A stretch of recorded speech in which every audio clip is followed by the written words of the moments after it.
Okay, so welcome back to the show, everybody. This is Monica, your host of This Is How I Broke This podcast. I'm always grateful for all of you to join us again today. And this show is where I talk to incredibly inspiring individuals and share stories about their setbacks, turning into remarkable comebacks to impact the world. And before we get on to our special guest today, I want you all to ponder on this. How much healthier and happier could we be if we truly hacked our own biology? Could cutting edge treatments and biohacks help us live longer, stronger, and with more energy? So let's dive into the world of revolutionary health with Dr. Mike Van Thielen. So, how are you today, Dr. I'm great, Mike? Monica. Thanks for having me. It's amazing. All right, I'm going to have a bit of an introduction to you today. All right, so Dr. Mike Van Thielen, world record swimmer, best-selling author, and expert biohacker, is on a mission to revolutionize health. He has a PhD in holistic nutrition, certified in homeopathy, expert in functional medicine, fitness, and regenerative medicine. And as the medical director, I should say, of HydroHeal, he is pioneering cutting-edge molecular hydrogen treatments that optimize cellular health and support cancer recovery.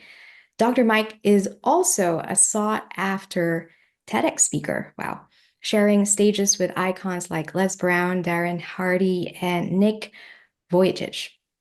He is also the best-selling author of the IZOD method, and his latest book is a treasure trove of innovative strategies to optimize productivity, eliminate stress, and elevate mind and body. He has also appeared on over 300 media outlets from Fox to Google News, all spotlighting his groundbreaking IZOD method. This is for optimizing mind and body.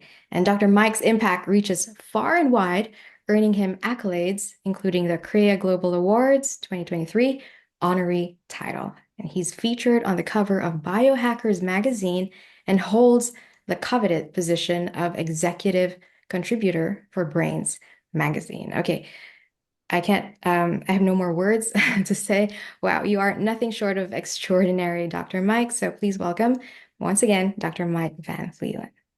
Thanks for having me, Monica. Okay, Dr. Mike, the first question I want to ask you, could you please explain in simple terms to the people watching and listening right now, those who have no idea, including myself, about what biohacking actually is and how their lives can change from everything you will be sharing with us today? Yes, great. Biohacking is an amorphous term. It has many different definitions. My definition is simple. To me, it's upgrading the body, upgrading the mind, and upgrading life. From a health point of view, it really means trying to objectively reverse our biological age. Because we all have a date of birth, we all have a chronological age, but we need to start realizing that doesn't mean anything. Because we all know the 60, 65-year-old that's in and out of the hospital and probably only has a few more days or weeks to live. But we Mm, also know the 95-year-old that is still playing 18 holes of golf and is mm, 100% okay in the mind. So that tells us that chronological age does not matter. It's our biological age, it's our quality of life. Because today, with the technologies and the strategies that are available, not just to the elite, but to the average person, I mm. truly believe that we easily can be 100 years of age, but be able to do what a 40, 50-year-old does. So still play golf, still go travel, still enjoy the kids, grandkids, etc. And so that's what biohacking is about, is implementing those strategies to upgrade your body, your mind, and your life so you can enjoy a long quality life. That was very easy and simple to understand. Dr. Mike, thank you so much. I've been doing a lot of research about biohacking, but that was the simplest definition. Thank you. All right. Now I'm very excited to know about your story, where it all began, your journey from world record swimmer to biohacking pioneer. It's impressive. What sparked your passion for optimizing health and performance? Yes, I grew up in Belgium. You probably hear an accent too. My brother and I grew up with just my mom, who had to work hard to provide for the two of us. So there never was any much of extra money. So first of all, I had to be a little bit of an entrepreneur if we wanted something extra, like a bicycle or something like that. So I did go to flea markets at a very young age and try to sell some stuff that Granny didn't need from the attic anymore. So that's a little bit of a, entrepreneurship type of thing. But I was very competitive in elementary school. I was on a soccer team, basketball team. I was the fastest runner of the class, but I lost in swimming. Because one Mhm. of my best friends was a part of the local swim team. And I don't really recall it, but my mother keeps telling me that I was very, very upset. And the next day, I came up with a solution. I was going to join the local swim team also. And that's how I found my passion for swimming. So I was also very competitive. I went to the University of Brussels. I did physical education first because there was a lot of fun. I loved sports, but ultimately, what are you going to do with a degree in physical education? So then I started to add physical therapy. Mhm. And in 94, 95, 96, traveled with the Belgian Olympic swimmers in preparation for the Olympic Games in Atlanta. I was the physical therapist, but also technical advisor for the team. And after that, they were short on physical therapists in the United States. So a recruiter contacted me and asked if I want to come and live in the live and work in the United States. So I had to save $400, pack my backpack, and put my jeans on, and I came to live quote unquote the American dream. But obviously, it wasn't easy. No extra money, no mentors. And so my motto quickly became I never lose, I win or learn because obviously I got knocked down many times and had to get back up, without any help. But after being in physical therapy for a while, I witnessed the benefits of other types of applications and therapies, and so I went back to school in Orlando, Florida, to the Florida College of Integrative Medicine, a 3-year program. I got my license in acupuncture, doctor of Oriental Medicine, board certified in Chinese herbs, homeopathy, and the list goes on. So I started doing more the combination of conventional and alternative therapies.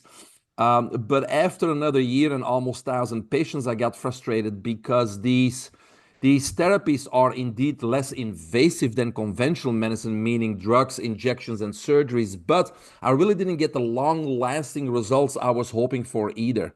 So I had to go to back to basics, and that's when I decided to get my PhD in holistic nutrition. And at the same time, I decided to look at Mother Nature a little bit closer because I believed Mother Nature must have the answer to health. So I started to look at animals in the wild and ask, what do they do? And Mhm. so by knowing a lot about nutrition and then looking at Mother Nature, I became very confident in helping anybody regain control of their health. Whether it was cancer and Parkinson's and Alzheimer, or whether it was just the daily flu and anything in between, I became very comfortable in confident in helping anybody. And that's when I started writing books. I got 10 books Mhm. now. That's when I started to do a lot more motivational and keynote speaking to get the word out that it doesn't have to be complicated, that we are responsible for our own health and we can take that control. And so that's what I've been doing. Then I kind of kept growing with what's new in medicine, what's on the edge of, what are the top people doing, right? And in the beginning, Mhm. it was what they call anti-aging. So I had to learn about all the bioidentical hormones and all the injection therapies, etc. And then a few years later, it was regenerative medicine. So the era of the stem cell therapies and see what they could do. That was kind of together with functional medicine, right? A lot more functional medicine doctors, started practicing, which is a good thing. And I became the CEO of a stem cell company where we treated celebrities, top sports figures, NFL players, heavyweight boxing champions, Olympic athletes, etc. And that was very successful until COVID hit.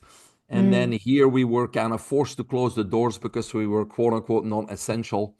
And that's when I had time to reflect back on myself and kind of decide what are my passions, and my passion still is helping people, coaching people, not just to regain control of their health and then get to optimal health and then ultimately biohack, right? Because we just don't want to be normal. We want to be superhuman. We want to upgrade that body and that mind, and we want to take that unfair advantage, and we want to Mm, live longer and be happier and find fulfillment in life. So I'm not just focusing on health. I help people with their purpose and their plan and getting to that next level, no matter what they do, whether they're an entrepreneur or an athlete or a performer or an artist or just the average person. It doesn't matter. We all can go to that next level and the next level and the next level. So today, currently, I'm basically a mentor. I do one-on-one training, but I also have a virtual program with smaller groups of 10 of 12 people where we go to a 6-week program where we teach you all these things to do. So not that in 6 weeks you're going to be suddenly superhuman, but you're going to be in control of your own health. You're going to know how to mm, upgrade your mind, how to upgrade your life. And so you don't need that doctor anymore that prescribes you mm. pills if something's going on in your life. So that's basically what I do today. That's an incredibly long journey, Dr. Mike. And I I'm think, yeah, 53. It's been a while. 53, but you are biologically what? Well, 40? hopefully 40. Yes. Wow. Okay, and the journey is still continuing, moving That's on right. forward. Gotta keep Um, reversing. you're right, right. Now, I want to ask Dr. Mike, what do you call this? Earlier, you said that you were asked to move to the United States from Belgium. Is that right? Well, as there was a recruiter, so recruiters make money when they place people in certain Mm, positions, right? But the United States in the late 90s was short on physical therapists. So they were I trying see. to get many people from other countries, especially Europe and the Philippines at Hmm. that time, to come as therapists and work in the United States, correct? I understand. So, your life in Belgium, like the people around you, your family, friends, were you shaped in some way in order to get to where you are now as in this industry of holistic health?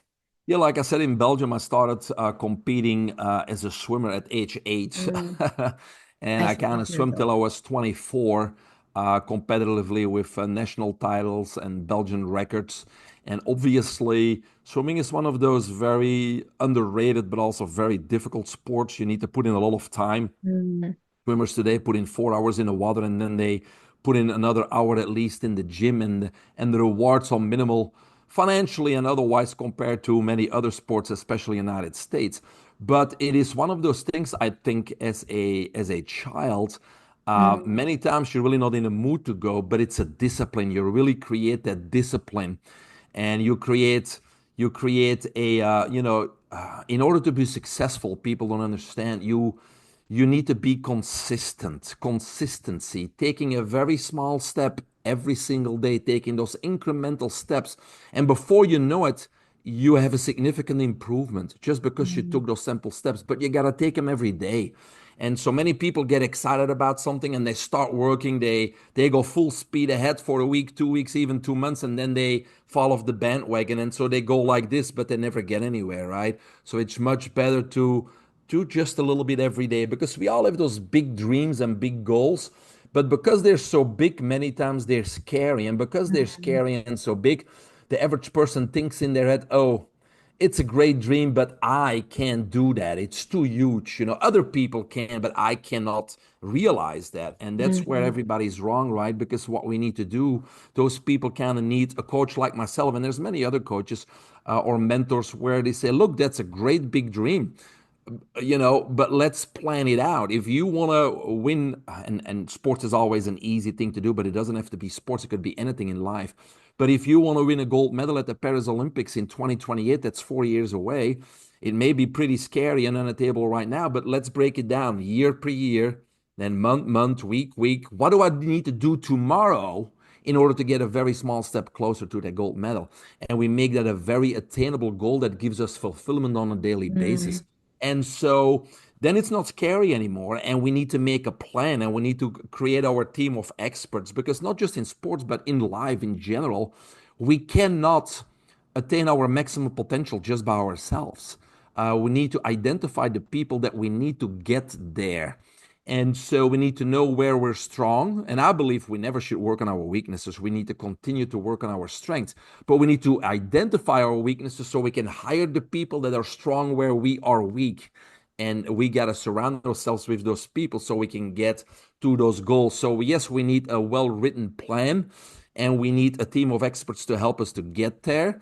And at that point, there's no uncertainty anymore. We know exactly what's coming tomorrow, next week, the next week, next year, and we know we're gonna get there. There's no doubt in our mind. That's when we gotta upgrade the mind. But at the same time, obstacles just now become opportunities and stepping stones that bring us closer to our goals and dreams. And so that's very important, for anybody, just in regular daily life, because most people that we know, they live from day to day.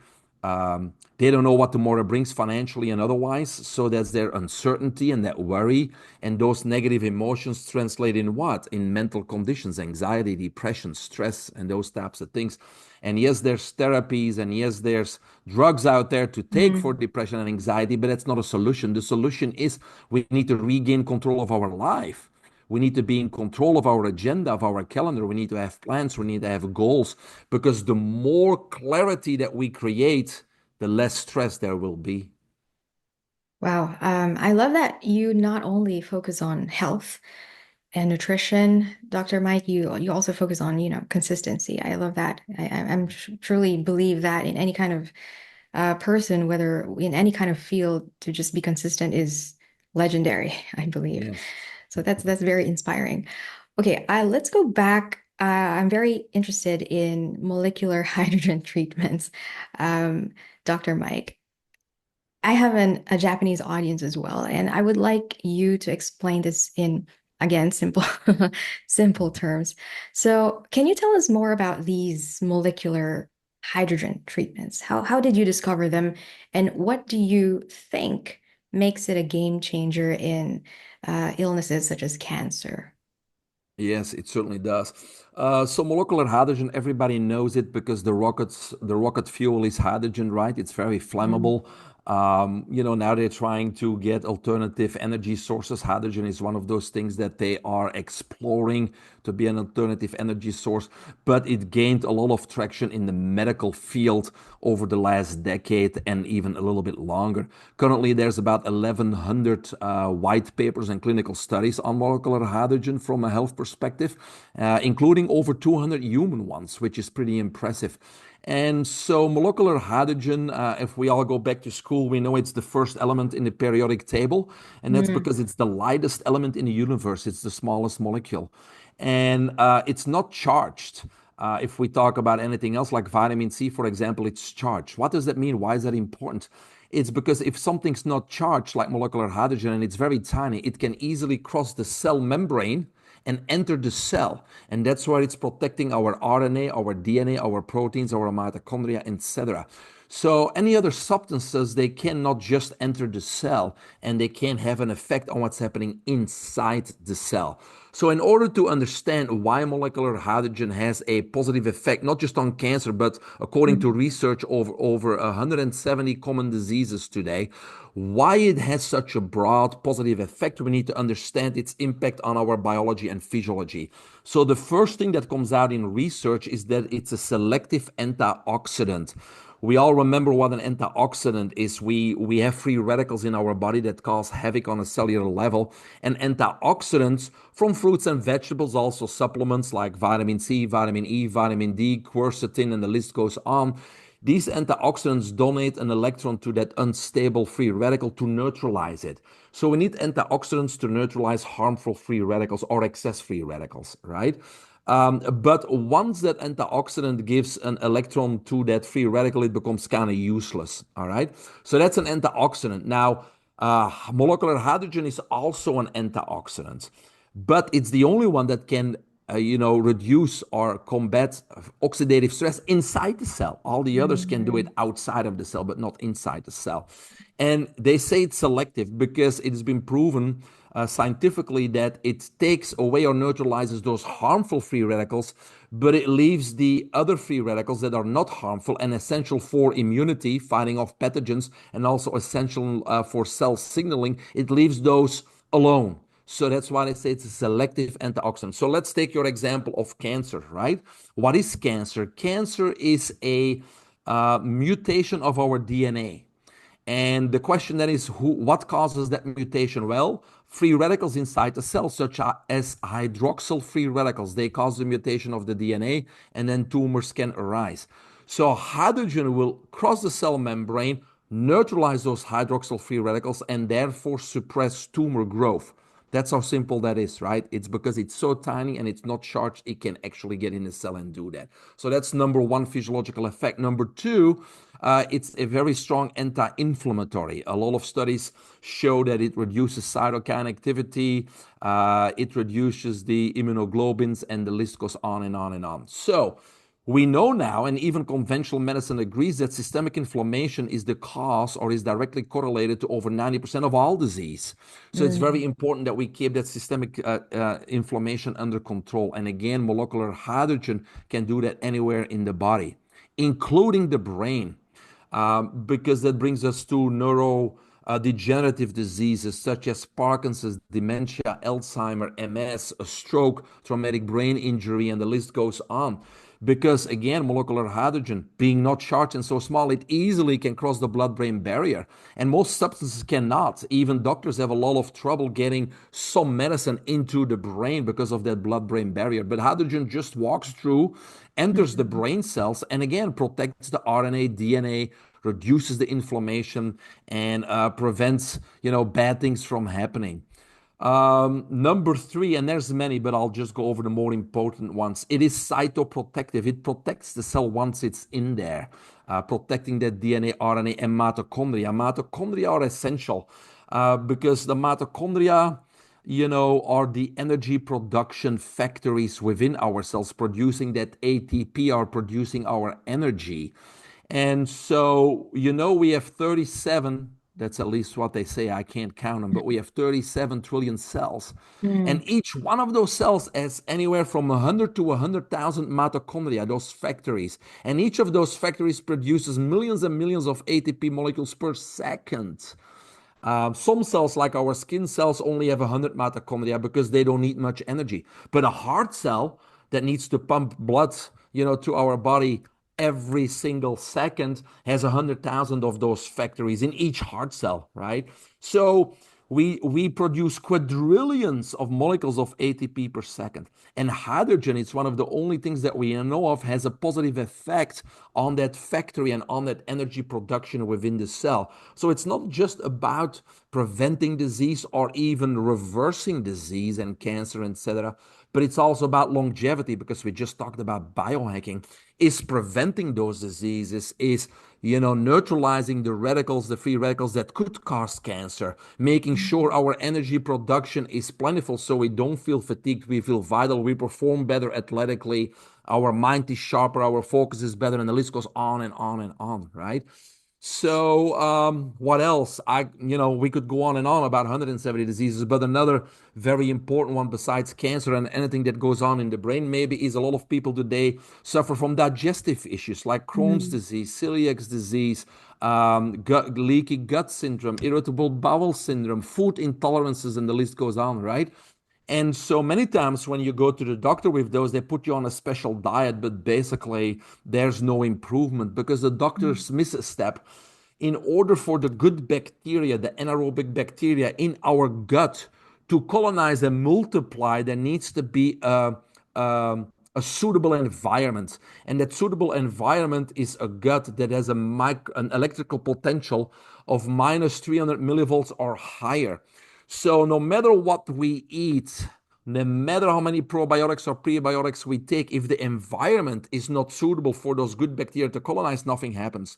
So hydrogen, being H plus, right, plays a crucial role. And the people that with those problems that I put on hydrogen, within 2-3 weeks, it reestablishes that environment and establishes an electrical potential of 300, 400 millivolts, which then those pro and prebiotics and the diet is able to, get those good bacteria in there and colonize and solve the problem. So we solve those problems pretty quickly with molecular hydrogen.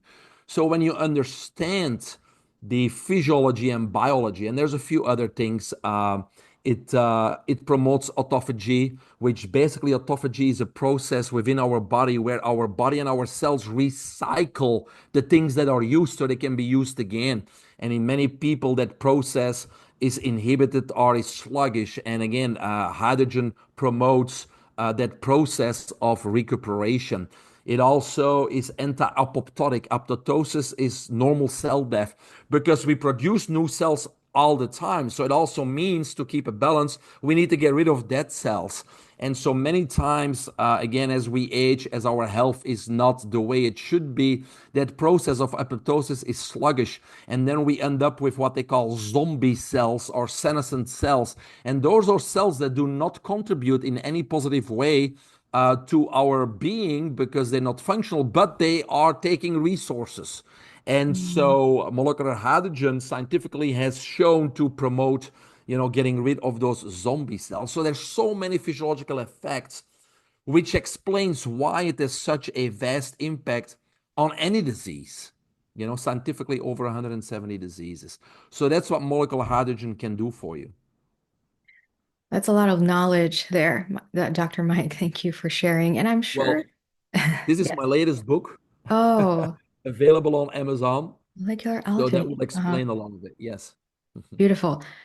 I think this is related to the IZOD method, Dr. Mike. Is it right? You developed this IZOD method and you wrote a book about this, which is a unique approach to mind and body optimization. So Sure. I want to ask you, relating it to this method, like what are some simple but powerful biohacks you can share from that book, that the person listening and watching right now could start applying today? Yeah, the ISOT method, ISOT means in the zone on Mm, demand. So it's about being focused, being productive, right? Because a lot of people today, they procrastinate, they can't get the job done, they're distracted easily, whether they're diagnosed with ADD or not. We have so many messages coming to us each and every day, on average 14,000, and our brain doesn't know what to do with it. So we're always playing catch up. So the ISOT method teaches people to be in the zone, to be in a flow state, to be focused and productive, because the average person thinks that being in the zone is just for athletes or musicians, but it's not. It's a skill mm, that we all can learn. right. And so, again, during those courses, I teach people on how they can basically switch this off and on. Um, and it starts with what I call dopamine overload. In the past, we talked about dopamine as a hormone that we need to stimulate to be motivated and to get going. And that's correct. And it still is that way. But most of us now are the opposite. We're in the dopamine overload because we're overstimulated. Dopamine is basically our reward hormone. It rewards us because it feels good. It's like getting a pat on the back. And if we feel, I mean, it squirts, if our brain squirts dopamine, it kind of feels good. So as humans, we seek more of it consciously or unconsciously. And so bad foods, energy drinks, coffee, stimulants, they all give us a dopamine hit. And most of us are consuming too much of it. And then there's social media. Mm, That's why we're on social media too long. Time flies by. We're not in control of social media anymore. And the reason we're on there, most of us unconsciously, is because again, if somebody likes our post or hearts our Instagram, it's that dopamine hit, and then we're seeking for more. So the first step is educating my clients that the dopamine overload, what it is, and how we can get it under control. Because in our brain, we have five important hormones: dopamine, epinephrine, norepinephrine, acetylcholine, and serotonin. And when those five hormones are optimal and in balance, that's when we're in the zone. That's when mm, we're producing, no matter what's, even if there's a party going on in our apartment, we're in the zone. We don't even know there is a party going on. That's the top athletes, that's the producer, that's how you can get to the next level. It's one of the skills. There's much more to it, but those hormones need to be harmonized and need to be optimal. But if there's a dopamine overload, then we don't have that balance, right? So we need to control what we eat, we need to upgrade our diet, and we need to regain control of our social media so we can get that balance again. Because dopamine overload causes what? Brain fog, fidgeting, again, postponing, unable to finish a task, unable Mm. to concentrate, easily being distracted. That's a dopamine overload. So, as those are your signs, then we need to get that back into harmony. And that's just kind of a little bit of an introduction on how we start getting you the skill of being in the zone whenever you want to, because when you're in the zone, that's when you can bring your A game. That's when you win. That's when you deliver, that powerful presentation in front of your coworkers. That's when you break your own sales records, and the list goes on. Talking about dopamine, Dr. Mike, you talked about different examples earlier, and social media is one of them. And I think a lot of people can resonate with this because we are all on our phones every single day.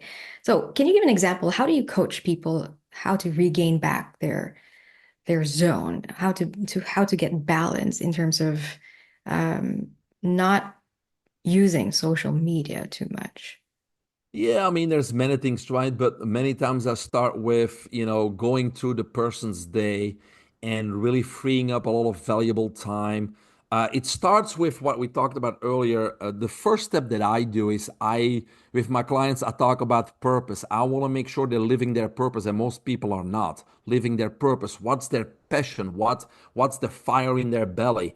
We talked about the Olympic athlete. Once we have your purpose, oh, I want to win gold in Paris. Okay, now we got to make that plan and find those experts. So that's the foundation: purpose and a plan. All right. And once we have that, we need to start getting organized. People that are distracted, there's simple things. For example, if you need to do a project and you're doing it in front of the TV, it's not going to work. You need a Mm, designated work area, right? People eat in their bed, they don't eat. I mean, we have to have designate those areas. So when I'm going to go work on a project, I'm going to get in my office, I'm going to close the door, and I tell people not to disturb me. At the same time, I'm going to turn this off because mm, this phone needs to work for me, not against me. So, yes, it's a great tool because if I need to know something, when I was young, I had to take my bicycle and drive a few miles to the library and then spend an hour there to even find the book. And then maybe it was checked out and I wasted 2 hours of my time. But today I can find what I need in 5 seconds. So use it to your advantage. But then when I'm working, I'm going to turn this off because I don't want to be interrupted by somebody that needs my help to do their projects. My dreams are still more important, right? So, so it's creating an environment. It's putting in strategies and techniques. One technique is the Pomodoro technique, which works for some people, doesn't work for others. The Pomodoro technique basically says you're in your environment, you put the phone off, you put all your apps off, you close the door, tell people interrupt you, and you have a timer and you work 20 minutes. After 20 minutes, the timer goes off. Now you have a 5 minute mandatory break and you repeat that cycle 4 times. All right. Most people in those 4 cycles of 25 minutes get more done than they usually do in a whole 8 hour workday, right? Because they're focused and there's a controlled environment. And then we look at their diet. We'll look at all those things to, get everything in balance, so we regain control of our life, of our work environment. We need to eliminate the distractions. So it's all about regaining control and creating clarity, so we know exactly, what's coming the next hour, the next day, the next week, and we're in control of everything. And that's what we want to do because we easily get distracted otherwise. mm. You talked about purpose of life, purpose in life, Dr. Mike. Mhm. What about you? I want to ask you personally, how did you find your purpose? Yes, sometimes, when you talk about purpose, and I do it a lot these days with clients, sometimes it's something that happened in somebody's life and suddenly have a purpose right there. A significant other or a child, died of a certain disease, and now their purpose in life is to create more awareness and do more research and help people with a similar condition. So sometimes it's an incident or something that happens that people find their purpose. Purposes can change obviously throughout the Mhm. lifetime, Right. but I usually ask people questions and do some exercises with them.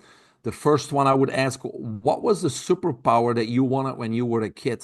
And then they think about it and answer. And then basically, then I find out if that whatever that was, I wanted to be a fighter pilot. Mm. And if we talk about this, does it still create passion and fire or not anymore? And sometimes it doesn't, sometimes it does. We don't know, right?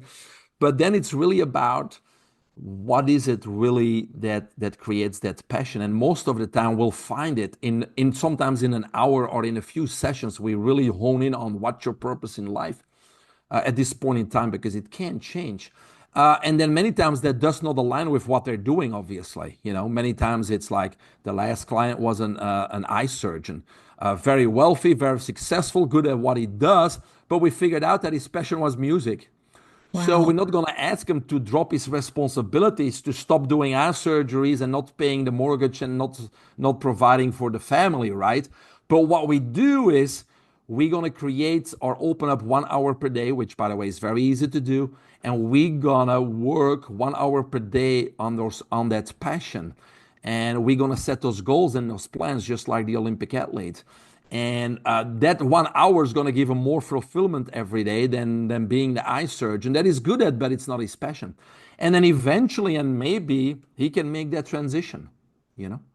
So that's what we do, and that's purpose in life. And I help people identify that purpose, because most of us, are in a job and we may be good at it or not, but it's not our purpose in life. And it's a shame that we never identify that purpose for ourselves and at least pursue it and make a plan to eventually, live to our full potential and help people the way we want to help them. I love that you shared simple steps, or I could just imagine how you coach your Yeah. clients, Dr. Mike, about finding someone's purpose in life or purpose of life. So it makes me think about myself too today. Yes, Thank you sure. so much for sharing that. Okay, let me switch gears here for a bit. You have an immense background. You're an incredible athlete, best-selling author, and expert biohacker. And I watched other interviews you've had, and you moved to the US from Belgium as a young man. You experienced so many successes and failures, setbacks along the way, I'm sure, both in your private life and in your career. And what were some of these biggest challenges you faced along the way? Did you have moments when, life or your business had you cornered or the challenges seemed too overwhelming? How did you steer through those difficult times? And how did you turn them into opportunities for positive change, especially after Yes. moving to the US? Yes, so without a mentor, it's been a long journey, and that's why I Mm, want to be a mentor, because I can help my clients, show the pitfalls and accelerate that process, because I want to be that mentor that I didn't have, right? But some examples, obviously, I came here with $400 to the United States. So where are you going to stay? What are you going to eat? And in the United States, they have this system of credit score. When you come here and you're not an American, you don't have a credit score, so you can't even buy anything. mm, And if you do buy it, the taxes are much higher than anybody else would pay. So it's a struggle from the beginning on. But especially my examples come when I got into business, and I don't have any business background, right? So here mhm, I am starting small businesses, and I got taken advantage of, and people stealing money and those types of things. And it was devastating because I didn't have much money. You're starting a small business and people are stealing from you. And so people that you trusted, right? Because again, you need people around you to make something happen. So you gotta delegate tasks, and then they, basically violate your trust, and then you mm, find out they steal all of money. So so it's devastating. But what I learned from a early on is that I'll probably be devastated for 24 to 48 hours. And then I'll tell to myself, okay, it was not their fault. It was my fault. I hired them. I trusted them. So, what can I do next time to prevent this? What controls do I have to put in place? What checks do I have to? I should look at the bank account maybe, because they took out $800 every week with the ATM, and I could have spotted it if I only looked at the bank account once a week, right? But I didn't, because I trusted people. So at that point, yes, you can be distraught, but it's not a failure, it's a lesson. We mm, never fail. The most successful people in life, just like Michael Jordan, they failed more than anybody else. Very but they true. didn't see it as a failure. They saw it as a lesson. You know, Thomas Edison, the light bulb, trial and error, thousands of trials. Mm. So you could say he failed 1,000 times and then he got lucky. No, he didn't get lucky. He learned from each failure. And so people need to look at that totally differently because most of us are held back by the past and by what we call failures. Oh, I tried it before, I can't do it, so I'm not going to try again. Instead of I tried it before, what went wrong? Question mark. What can we do better next time? That doesn't mean it's going to work the second time, but you're always going to get that step closer, right? And so it's a different mentality, a different way looking forward because we need to be pulled forward by the future, by your goals, by your dreams, and have a plan versus being held back by the past experiences. That's beautiful, Dr. Mike. Thank you for sharing such amazing thoughts on your journey, especially moving from Belgium to the United States. Did you even speak English that time? Yes, good enough because in Belgium, Mm. of course, when as a kid, when you watch TV, the movies are in English. We have subtitles, but Mm. after a while, you really don't read it. You kind of subconsciously, especially as a child, you know how quick you learn. You kind of pick up that language, and then a lot of the music. Of course, we got our own Dutch/Flemish music, but we also got the top hits from England and the US. And so, music and TV, there's English in our daily life, always. And so, and then we get it in school also formally. Mm. So, most people in my country, fortunately, they speak multiple languages, and English is kind of something that is not too hard to learn because we've been exposed to it since day one, basically. Well, that's very nice because I just wanted to relate to that since I myself moved to a different country, Japan. So it must have been a pretty tough time adjusting to the culture as well. The culture, yes, the language wasn't too bad. That's great. Okay, one more thing, Dr. Mike. You've shared so many things today with us. Thank you so much. But I want to ask you one more thing. What are the future aspirations of Dr. Mike Van Thielen? How do you see yourself in the next 5 to 10 years, and how do you see the future of holistic health evolving? Well, it has been evolving, especially because people get less and less confidence in conventional medicine, in their doctors. The internet is there for them to get a little bit more information. There's more and more people like myself and functional medicine doctors that try to get people, excuse me, off medications and use alternative therapies and natural remedies. So it is Mm. increasing, mostly due to the failure of conventional medicine. We just had the elections in the United States, of course, and even though they're two poor candidates, we do have RFK, Kennedy, that's going to be able to fight the big pharma and try to get our kids healthier again. And I think that's a positive thing from a political point of view. That from the government down, we are hopefully implementing things that will change things, especially in the United States, because of those countries that allow so many carcinogens and pathogens in our food and in our drinking water, like fluoride, which most countries like yours do not allow because they do care Mhm. about the health of their citizens. But the US is pretty bad when it comes to that. And so hopefully we see some changes there.